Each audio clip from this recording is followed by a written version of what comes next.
Archaeology has revealed the artifacts they have left behind. Their history is corroborated by the legends of virtually every culture of the world, including ancient literature, such as the Epic of Gilgamesh, the Book of Enoch, and the Bible. The Inuit Eskimo tribe knew them as the Tuniat. That very same tribe of giants was known to the Norse as the Skraeling.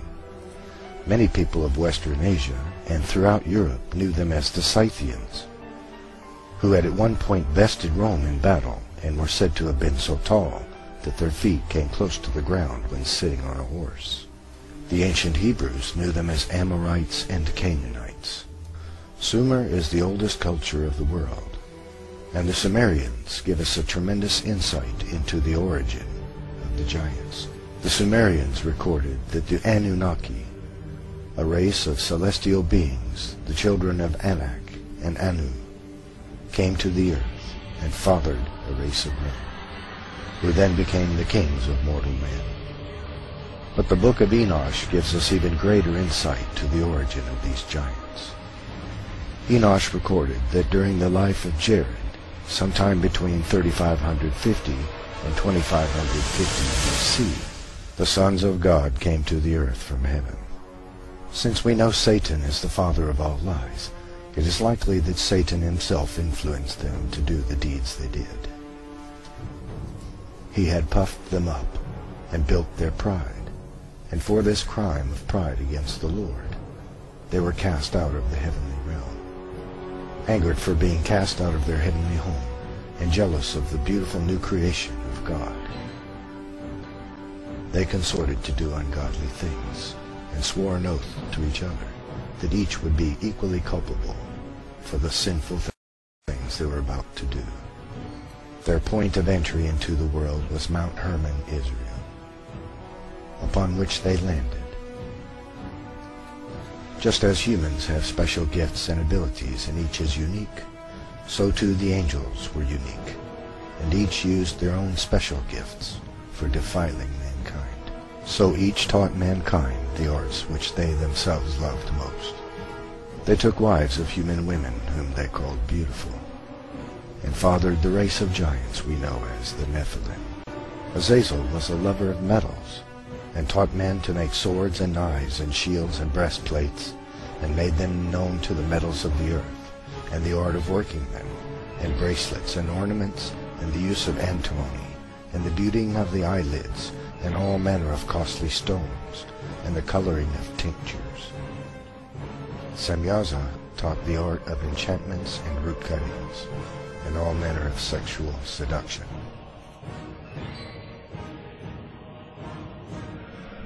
Amoros taught the art of sexual lust. Barakijal taught astrology.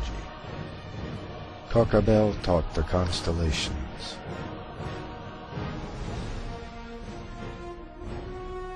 Ezekiel taught the knowledge of the clouds. Arachiel taught the signs of the earth. Shamsiel taught the signs of the sun. And Sariel taught the course of the moon.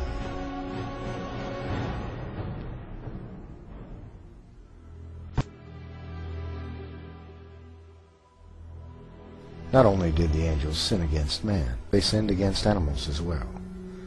It is believed this means that they genetically engineered new kinds of creatures by mixing the genes of different kinds to create the mythological creatures of old. The corruption the angels had wrought upon the earth was so great that God decided to destroy both man and beast. So God commanded Noah, a man who was righteous and whose genes had not been affected by the work of the angels, to build an ark with which he would save the animals and mankind. But this was only half the story. The angels came and did their dirty deeds again, and created a second race of giants that filled the earth. This image depicts a Babylonian king, so large that he holds a lion in his arms like a man might hold a house cat. He also has 6 fingers and toes, which was common to some of the tribes of giants born after the flood, and is the result of a duplicate gene, an error, if you will, in the genetic tinkering of the Nephilim. There are a great many artifacts left behind by the Nephilim, including footprints, which have been found in several places around the world. Skeletons of humans exceeding 16 feet in height have been found in Native American burial mounds and other places around the world. King Og of the Bible had a bed which was iron and 16 feet in length. This is a bed for a man that is 12 to 14 feet tall. The Nephilim vary greatly in size. Many Native American legends tell of men which were 25 to 35 feet tall and capable of throwing a bison over their shoulder and walking off with it.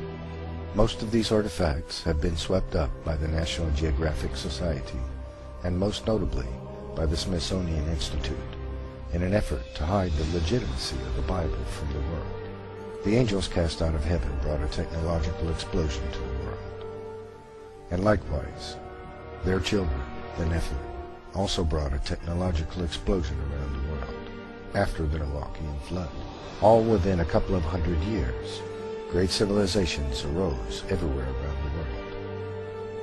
The Egyptians, the Chinese, the Sumerians, the Babylonians, the Mesopotamians, the Native American cultures all arose approximately the same time. This explosion of knowledge was due to the Nephilim, who acquired this great knowledge from their forefathers, the angels cast from heaven. And at that time, the Nephilim created monumental statues and buildings all around the world as well, carving stones weighing up to 3,000 tons with mathematical precision. Stones so heavy and large we are incapable of moving them with modern equipment to this very day. Many like to believe that the giant statuary all around the world and all of the cultures of the world is merely an exaggeration of the kingship. This is false, however. They are actual depictions of the true sizes of men. Native American statues, for example, often depict the angels which were cast from heaven. The same is true in Babylonia, Sumeria, Egypt, and other cultures. This modern example of a Native American totem pole depicts an angel cast from heaven, fathering a Nephilim child. This chart shows us the great size of ancient giants. At the far left we see a normal man of 6 feet height, and at the far right a man of 36 feet in height. It also shows us how common the various giants were in their height. For example, it was most common for a giant to be approximately 15 to 16 feet tall. The next most common was approximately 8.5 feet, and so on to 36 feet. There is becoming a general consensus amongst historians that the most common tribe of giants in the world were the Kurgan. This statue in Russia depicts a Kurgan warrior approximately 25 feet tall. The Kurgan were the largest tribe of giants in the world. They originated in southern Russia and encompassed the entire world. The Kurgan had been genetically traced around the world with haplogroup X1 and haplogroup X2 genes. During World War II, the Nazis attempted to recreate the Kurgan by genetic engineering. There were giants in the earth in those days and after that, as these Danish axe heads clearly demonstrate, for it would take a man at least 15 to 20 feet tall to swing an axe with a head that weighs between 150 and 200 pounds.